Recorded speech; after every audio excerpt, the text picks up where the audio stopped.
ሰላም ጤና ይስጥልኝ ውድ የወንበር ሚዲያ ተከታታዮች እንደምን አላችሁ? እኔ ደህና ነኝ፣ እግዚአብሔር የተመሰገነ ይሁን። እንግዲህ ዛሬ ደግሞ የምናየው ስለ አራቱ ወንጌላውያን ወይም ደግሞ እነዚህ አራቱ ወንጌላውያን ለምን በዘመናት ስም እንደተጠሩና እንግዲህ እነዚህ አራቱ ወንጌላውያን ወንጌልን ሲጽፉ የጻፉበት ቦታ እንዲሁም ደግሞ የጻፉበት ምን ቋንቋ፣ ምክንያቱም በአማርኛ በእንግሊዘኛ በግዕዝ አይደለም ወንጌል ሲጻፍ የጻፉት ማለት ነውና ስለዚህ ያ የጻፉበት ቋንቋ ምን እንደሆነ እንዲሁም ደግሞ የጻፉበት ዘመን ጌታችን መድኃኒታችን ኢየሱስ ክርስቶስ ባረገ በስንተኛው ዓመት እንደጻፉተኝ እናያለን ማለት ነው። እንዲሁም ደግሞ እነዚህ አራቱ ወንጌላውያን ማን ቅዱስ ማቴዎስ፣ ቅዱስ ማርቆስ፣ ቅዱስ ሉቃስ፣ ቅዱስ ዮሐንስ የተባሉት ለምን በዘመናት ስም እንዲጠሩ እንደተደረገ እናያለን። ሌላው ደግሞ በመቀጠል ቀመራቸውን ለምሳሌ እነዚህ ቅዱስ ማቴዎስ፣ ቅዱስ ሉቃስ፣ ቅዱስ ዮሐንስና ቅዱስ ማርቆስ የሚባሉ ወንጌላውያንን በየዓመቱ 2020 2030 የምንፈልገውን ዓመተ ምህረት ወንጌል መቼ እንደሚውሉ እናያለን ማለት ነው። እስከ መጨረሻው አብራችሁን ቆዩ። ለቻናሉ አዲስ ከሆናችሁ ሰብስክራይብ በማድረግ ቤተሰብ ይሁኑ። በጣም አሪፍ። እንግዲህ የመጀመሪያው ስመጣላችሁ ለምን በዘመናት ስም እንግዲህ ምን ይላለኝ ዘመናት በወንጌላውያን ስም ይጠራሉ እንደምታውቁት ማለት ነው። እንግዲህ ለምን ካላችሁኝ ይህም የተደረገበት ምክንያት አራቱ ወንጌላውያን ቅዱስ ማቴዎስ፣ ቅዱስ ማርቆስ፣ ቅዱስ ሉቃስና ቅዱስ ዮሐንስ በቦታ በጊዜ በቋንቋ ሳይገናኙ በተለያየ ቦታ በተለያየ ዘመን በተለያየ ቋንቋ የጌታን ቃል ደገኛ የተባለችውን ሕገ ወንጌልን ጽፈው ለክርስቲያኖች ስላበረከቱ ስለዚህ ስማቸው በየዓመቱ እንዲወሳ እንዲሁም ስማቸው እንዳይረሳ በማለት ቅዱስ ማቴዎስ፣ ቅዱስ ማርቆስ፣ ቅዱስ ሉቃስና ቅዱስ ዮሐንስ የተባሉትን እነዚህን አራቱን ወንጌላውያንን በዘመናት ስም እንዲጠሩ አድርገዋል ማለት ነው። ምክንያቱም ለምን ካላችሁኝ የጌታን ቃል ይህን ደገኛ የተባለችውን ሕገ ወንጌልን ጽፈው ለክርስቲያኖች ስላበረከቱ ማለት ነውና ስለዚህ ወንጌላውያን ወንጌልን ሲጽፉ የነበሩበት ቦታ የት ነው ካላችሁኝ ቅዱስ ማቴዎስ የተባለውን መጽሐፍ ሲጽፍ ከየት ነው ቦታው ሀገሩ ካላችሁኝ ከምን ተነሳ? ከፍልስጤም ተነሳ። ከፍልስጤም ተነሳና እስከ የት ነው የጻፈው ካላችሁኝ እስከ ህንድ ድረስ ነው። ህንድ በጣም አሪፍ። ስለዚህ ቅዱስ ማቴዎስ የተባለውን መጽሐፍ ሲጽፍ የጻፈበት ሀገር የት ነው ከተባላችሁ ወይም ደግሞ ከተጠየቃችሁ ከፍልስጤም ከምትባል ሀገር ተነስቶ እስከ ህንድ ድረስ ምን አድርጓለኝ ቅዱስ ማቴዎስን ጽፏል ማለት ነው። በመቀጠል እንግዲህ ማን ነው? ቅዱስ ማርቆስ ደግሞ ከግብጽ ተነሳና ግብጽ ተነስቶ እስከ የት ነው የጻፈው ካላችሁኝ እስከ ሮም የምትባል ሀገር አለች። እስከ ሮም ነው ማለት ነው። ሮም ድረስ በመመላለስ ማንን ጽፏል? ቅዱስ ማርቆስ የተባለውን ወንጌል መጽሐፍ ጽፏል ማለት ነው። በመቀጠል ቅዱስ ሉቃስ ነው። በጣም አሪፍ። እንግዲህ ቅዱስ ሉቃስ ደግሞ ከየት ነው ካላችሁኝ መቄዶንያ ነው። መቄዶንያ የምትባል ሀገር ነው። ምን ያለ ቅዱስ ሉቃስን እየጻፈ ምን ያለ ያስተማረ ማለት ነው። በመቀጠል እንግዲህ ቅዱስ ዮሐንስ ነው።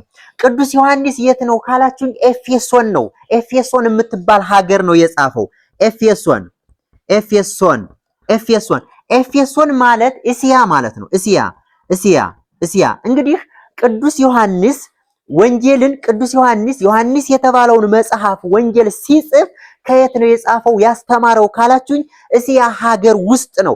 እስያ ሀገር ውስጥ ሲጽፍ የጻፈውበት ደግሞ ምን አለ ቋንቋ አለና ያለን ማለት ነው። ስለዚህ ይሄንን የጻፉበት ቦታ የት ነው?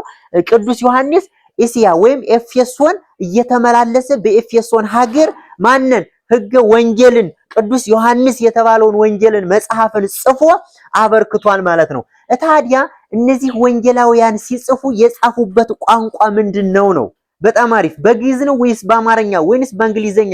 በምን እንደጻፉት ደግሞ እናያለን ማለት ነው። እንግዲህ ቅዱስ ማቴዎስን ሲጽፍ የጻፈበት ሀገር ከፍልስጤም ተነስቶ እስከ ህንድ ድረስ በመመላለስ አስተማረ፣ ጻፈ ማለት ነው። የጻፈበት ቋንቋ ምንድነው ካላችሁኝ ዕብራይስጥ ይባላል። ዕብራይስጥ ዕብራይስጥ በተባለ ቋንቋ ቅዱስ ማቴዎስን ጽፏል ማለት ነው። በመቀጠል እንግዲህ ቅዱስ ማርቆስ ነው። ቅዱስ ማርቆስ ደግሞ ከየት ተነስቶ ነው ያልኳችሁ? ከምድረ ግብጽ ተነስቶ እስከ የት ያለውን ሕዝብ አስተማረ? እስከ ምድረ ሮም ድረስ ያለውን በመመላለስ አስተማረ። በእነዚህ ሀገር ማንን ጻፈ? ቅዱስ ማርቆስን ጻፈ። ሲጽፍ የጻፈበት ቋንቋ ምንድነው ካላችሁኝ? ሮማይስጥ ይባላል። ሮማይስጥ ይባላል። ቅዱስ እንደዛ ሁለቱ እንዳይመሳሰሉባችሁ። ምክንያቱም ቅዱስ ማቴዎስ በዕብራይስጥ ነው የጻፈው፣ ቅዱስ ማርቆስ ደግሞ በሮማይስጥ ቋንቋ ነው የጻፈው ማለት ነው። በጣም አሪፍ። በመቀጠል ቅዱስ ሉቃስ ነው። ቅዱስ ሉቃስ ከየት ተነስቶ ነው ያልኳችሁ? ቅዱስ ሉቃስ እንግዲህ መቄዶንያ ነው። በመቄዶንያ ሀገር ያሉ ሰዎችን አስተማረ፣ ጻፈ። በዚህ ሀገር ከጻፈ በኋላ የተጻፉበት ቋንቋ በምንድን ነው ካላችሁኝ? በግሪክ ነው። በግሪክ ቋንቋ ነው የጻፈው ማለት ነው። በመቀጠል ማን ነው? ቅዱስ ዮሐንስ ነው። ቅዱስ ዮሐንስ ኤፌሶን እስያ ውስጥ ሲሆን የጻፈው። ስለዚህ በእስያ ውስጥ ያሉ ሰዎችን ነው ያስተማረው። ስለዚህ በምን ቋንቋ ጻፈው ካላችሁኝ? አሁንም በግሪክ ቋንቋ ነው። ግሪክ ወይም ጽር ይባላል ማለት ነው።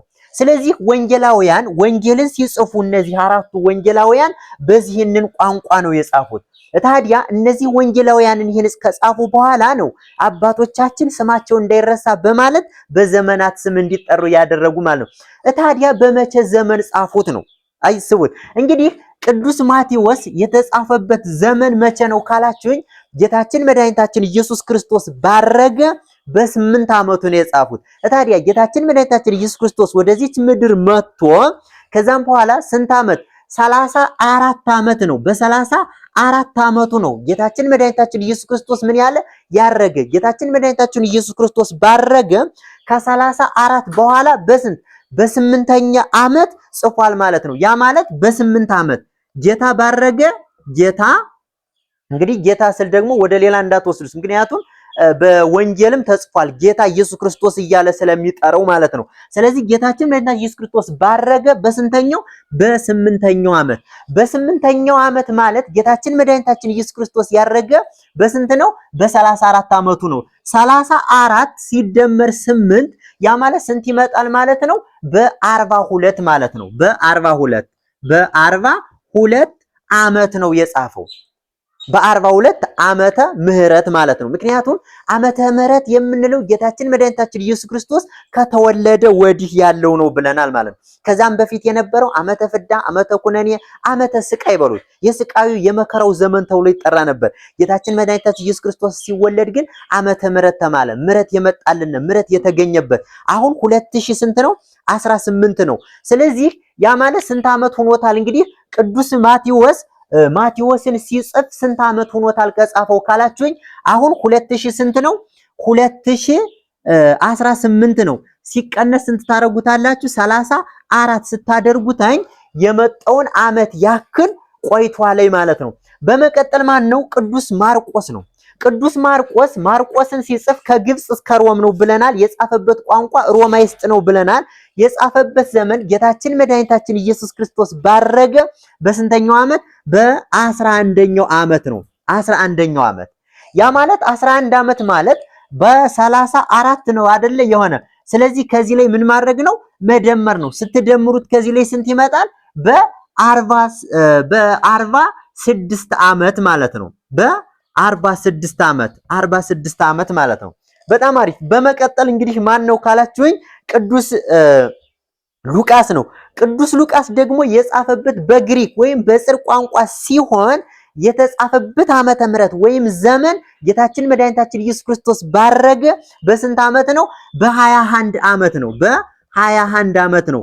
ያ ማለት ከ34 ላይ ሲደመር 21 ማለት በ55 ማለት ነው። 55 ጌታችን መድኃኒታችን ኢየሱስ ክርስቶስ ወደዚህ ምድር መጥቶ ከተወለደ በኋላ ከ55 ዓመት በኋላ በ55 ዓመተ ምህረት ማንን ጽፎታል ማለት ነው? ቅዱስ ሉቃስ የተባለውን መጽሐፍ በግሪክ ቋንቋ ጽፎታል። በማን ሀገር ብያችኋለሁ?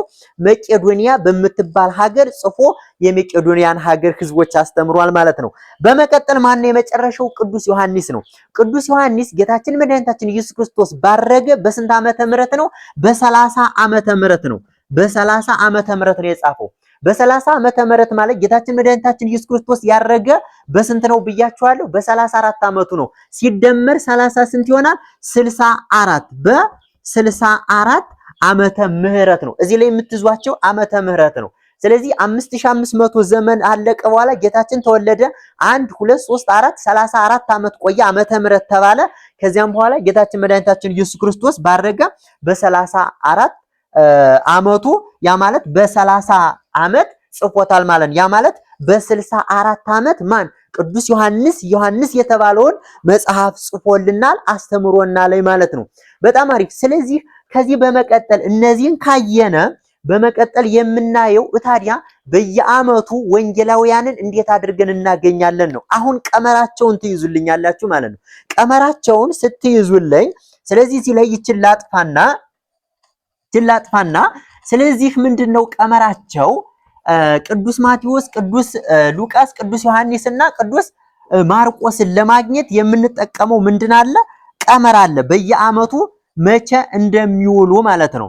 አሁን ስለዚህ ቀመራቸው ምንድነው ካላችሁኝ ከማን እንነሳለን? ከዓመተ ፍዳ ወይም ዓመተ ኩነኔ ያ የስቃዩ ዘመን ብለን የምንጠራው ጌታችን መድኃኒታችን ኢየሱስ ክርስቶስ ሳይወለድ ስንት 5500 ያ ማለት ምንድነው? እንግዲህ ወንጌልን ለማግኘት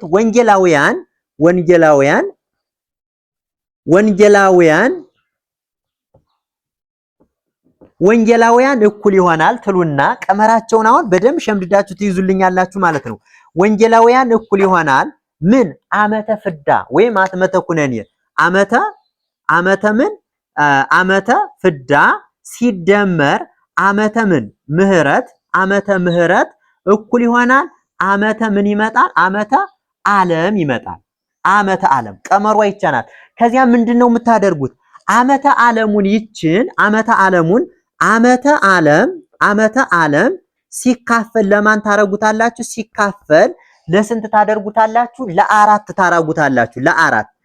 ለአራት ለምን ለአራት አካፈል ነው ካላችሁኝ ወንጌላውያን ስንት ናቸው? አራት ናቸው። ለቅዱስ ማቴዎስ፣ ቅዱስ ሉቃስ፣ ቅዱስ ማርቆስና ቅዱስ ዮሐንስ ማለት ነው። ስለዚህ ለአራት ያካፈልንበት ምክንያት ለአራቱ ምንድነው? ወንጌላውያን ነው። እኩል ይሆናል ምን ይመጣል? ድርሻ አለ አይደለ? ድርሻ አለ። ከዛም በኋላ ምን አለ? ቀሪው አለ። ቀሪው አሁን በባህር ሐሳብ ትምህርት የሚያገለግለን ምንድነው ብለናል? ቀሪው ነው ብለናል። አሁን ለአራት ካካፈላችሁ በኋላ ቀሪው አንድ ከሆነ ልብ በሉ፣ ቀሪው አንድ ከሆነ እኩል ይሆናል ማን ትሉታላችሁ? ማቴዎስ ትሉታላችሁ። ማቴዎስ ቀሪው አንድ ከሆነ ማቴዎስ። ቀሪው ሁለት ከሆነ ምን ትሉታላችሁ? ቀሪው ሁለት ከሆነ ቅዱስ ማርቆስ ትሉታላችሁ። ማርቆስ በጣም አሪፍ። ሶስት ከሆነ ምን ትሉታላችሁ? ቅዱስ ሉቃስ ትሉታላችሁ። ሉቃስ አሁን እነዚህ አራቱ ዘመናትን ለማስላት የምንጠቀምበት ቀመር ማለት ነው። ከዛ አራተኛው ምንድነው? ወይም እዚች ላይ ቀሪው ነው። ቀሪው ዜሮ ከሆነ እኩል ይሆናል ማን ትሉታላችሁ ማለት ነው? ቅዱስ ዮሐንስ ትሉታላችሁ ማለት ነው። ቅዱስ ዮሐንስ ቅዱስ ዮሐንስ። ስለዚህ ቀመራችን ይችን ነው የምትዙ። ይችን ሸምድዳችሁ ከያዛችሁ በኋላ እነዚህ አራቱ ወንጌላውያን መቼ እንደሚገቡ መቼ እንደሚሆኑ በየዓመቱ መስራት ማወቅ ትችላላችሁ። ስለዚህ የምትዙት ምንድነው? ወንጌላውያን እኩል ይሆናል ዓመተ ፍዳ ወይም ዓመተ ኩነኔ። ይችን በቅንፍ 5500 ዘመን በሏት። ዓመተ ፍዳ ዓመተ ኩነኔ የምንላት ምን ጊዜም 5500 ዘመን ስለሆነ ስለዚህ ሲደመር ዓመተ ምህረት የምንፈልገው ዓመተ ምህረት 2018 2020 2030 1999 የምትፈልጉት ዓመተ ምህረት እኩል ይሆናል ሁለቱን ስደምሩት ዓመተ ዓለም ይመጣልኝ። ዓመተ ዓለሙን ትመጡና ለአራቱ ወንጌላውያን ታካፍሉታላችሁ። ለአራቱ ወንጌላውያን ካካፈላችሁ በኋላ የሆነ ድርሻ ይመጣል። ድርሻ ይመጣና ቀሪ ይመጣል። ቀሪው አንድ ከሆነ ቅዱስ ማቴዎስ ትሉታላችሁ። ቀሪው ሁለት ከሆነ ቅዱስ ማርቆስ ትሉታላችሁ። ቀሪው ሶስት ከሆነ ቅዱስ ሉቃስ ትሉታላችሁ። ዜሮ ወይም ያለ ቀሪ ከተካፈለ ቅዱስ ዮሐንስ ትሉታላችሁ ማለት ነው። እስኪ አሁን እናስላ። የማንን ዓመተ ምህረት እናስላ?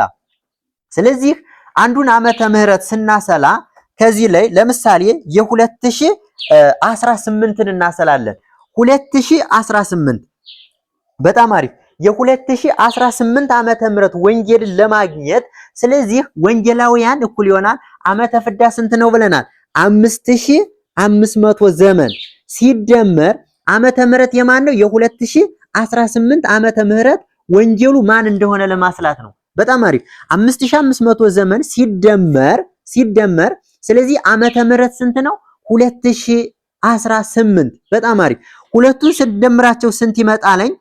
ስለዚህ ሁለቱን ስንደምራቸው 7518 ይመጣል ማለት ነው። ይኸው ስለዚህ ዓመተ ምህረት እዚህ ላይ ያመጣው እኩል ይሆናል ዓመተ ዓለም ያልኳችሁ ሁለቱን ስንደምራቸው 7518 ሲካፈል ለስንት ይለናል ቀመሩ? ለአራት ወንጌላውያን ለአራት ስናካፍለው ስለዚህ 7518 ሲካፈል ለአራት ምን ይመጣል? ከዚህ ላይ ምንድነው ድርሻ ብያችኋለሁ።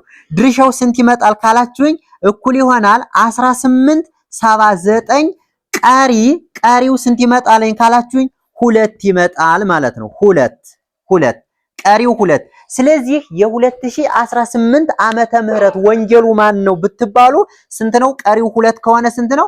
ቅዱስ ማርቆስ ነው ማለት ነው። ስለዚህ የ2018 ዓመተ ምህረት ዘመኑ ማን ነው? ቅዱስ ማርቆስ ነው ማለት ነው። አንድ ምሳሌ ልጨምርላችሁ። የመቼ የ2012 ዓመተ ምህረት በጣም አሪፍ። የ2012 ዓመተ ምህረትን ለማስላት የ2012 ዓመተ ምህረትን ለማስላት አሁን የ5500 ዘመን 5500 ሲደመር የ2012 ዓመተ ምህረት 2012 ዓመተ ምህረት አዚያ እኩል ይሆናል ዓመተ ዓለሙ ስንት ይመጣል? 7500 ስንት 12 ዓመተ ዓለም ይመጣል። ዓመተ ዓለም እዚህ ላይ ያስቀመጥ ነው። ይህንን ዓመተ ዓለሙን ለስንት እናካፍለዋለን? ለአራት ሲካፈል ለአራት እናደርገዋለን ለአራቱ ወንጌላውያን። ስለዚህ 7512 ሲካፈል ለአራት ስንት ይመጣል? እኩል ይሆናል ድርሻ ይለናል አይደል? ድርሻው ስንት ነው? 1878 ይሆንና ቀሪው ምን ይሆናል? 0 ነው። ያለ ቀሪ ነው የሚካፈል ማለት ነው። ምክንያቱም ቀጥታ ለአራት ስታካፍሉት 1878 ነው፣ ቀሪ የለም። ስለዚህ ቀሪ ከሌለ ደግሞ ከዚህ ላይ አንድ ቢሆን ቀሪው ቅዱስ ማቴዎስ እንለው ነበር፣ 2 ቢሆን ቅዱስ ማርቆስ፣ 3 ቢሆን ቅዱስ ሉቃስ ነው። አሁን ያለ ቀሪ ወይም 0 ስለሆነ የ2012 ዓመተ ምህረት ወንጌሉ ማን ነው ካላችሁ፣ ዘመኑ ማን ነው ካላችሁ የ2012 ዓመተ ምህረት ቅዱስ ዮሐንስ ወይም ዮሐንስ ነበረ ማለት ነው። ማን መስከረም 1 የባተው ወይም መስከረም 1 የገባው ከ2012 ዓመተ ምህረት መስከረም 1 ጀምሮ ያለው ዘመኑ ማን ነበረ? እስከ 2013 ያለው ቅዱስ ዮሐንስ ነበረ። ስለዚህ የምትፈልጉትን ዓመተ ምህረት እንደዚህ እያደረጋችሁ መስራት ትችላላችሁ። ለምን ከማቴዎስ ጀመርነ ነው? ለምን ከማቴዎስ ጀመርነ ካላችሁኝ ለመጀመሪያ ጊዜ ወንጌልን ሲጽፍ ቅድም እንዳልነው ቅዱስ ማቴዎስ ነበረ። ማንን? ማቴዎስን ጌታችን መድኃኒታችን ኢየሱስ ክርስቶስ ባረገ በ8 ዓመቱ መጀመሪያ ስለጻፈው ስለዚህ ከቅዱስ ማቴዎስ ነው የምንጀምረው ማለት ነውና ስለዚህ የዛሬው ዝግጅታችን ይሄንን ይመስላል። የጥንቷና የክብሯ ባለቤት የሆነችው ኢትዮጵያ ዛሬም ድረስ በራሷ የዘመን አቆጣጠር ዓለምን እያስደመመች ትገኛለች። የዛሬው ዝግጅታችን ይሄንን ይመስል ነበር። በቀጣይ በሌላ የስሌትና የጥበብ አምድ እስከምንገናኝ ድረስ ሰላም ለሀገራችን፣ ፍቅር ለሕዝባችን ይሁን። ትምህርቱን ከወደዳችሁት ላይክ፣ ሼር፣ ሳብስክራይብ በማድረግ ቤተሰብ ይሁኑ። አመሰግናለሁ። ኢትዮጵያዊነት ኩራትነት